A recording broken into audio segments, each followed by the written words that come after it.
మామూలుగా వీకెండ్స్ వస్తే happy weekend అనో జాయ్ఫుల్ వీకెండ్ అనో విష్ చేస్తారు. కానీ చార్మి మాత్రం సెక్సీ సండే అని విష్ చేసింది వెరైటీగా.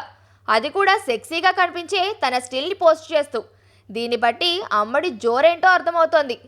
పంజాబీ భామ ఇటీవల జ్యోతిలక్ష్మిగా సందడి చేసి మంచి హుషారుతో కనిపిస్తోంది చార్మి.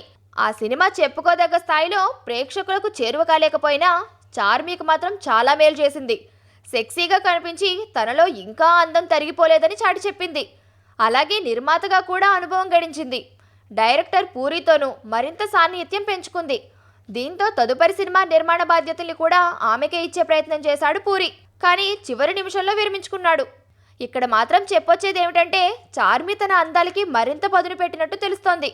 నా కొత్త లుక్ ఎలా ఉందో చూడండి అంటూ ఇటీవల ఓ ఫోటోషూట్ కూడా చేయించుకుంది. సముద్రపు ఒడ్డున నిల్చుని సెక్సీ లుక్కులతో ఫోటోషూట్ చేయించింది. అమ్మడి అందాల సెగ ఇక్కడి సముద్రానికి తాకినట్టు అనిపించడం లేదు. ఇక నుంచి నా ఫోటోషూట్లోని స్టిల్స్ రోజుకొకటి విడుదల చేస్తుంటా అని స్పష్టం చేసింది చార్మి. అలా ఎందుకు చేస్తుందంటారా? ఇంకెందుకండి, అవకాశాల కోసమే. జ్యోతిలక్ష్మితో అదరగొట్టినా చార్మికి మాత్రం కొత్త అవకాశాలేవీ రాలేదు. మరి ఈ హాట్ స్టిల్స్ చూసైనా దర్శకులు స్పందిస్తారో లేదో చూడాలి.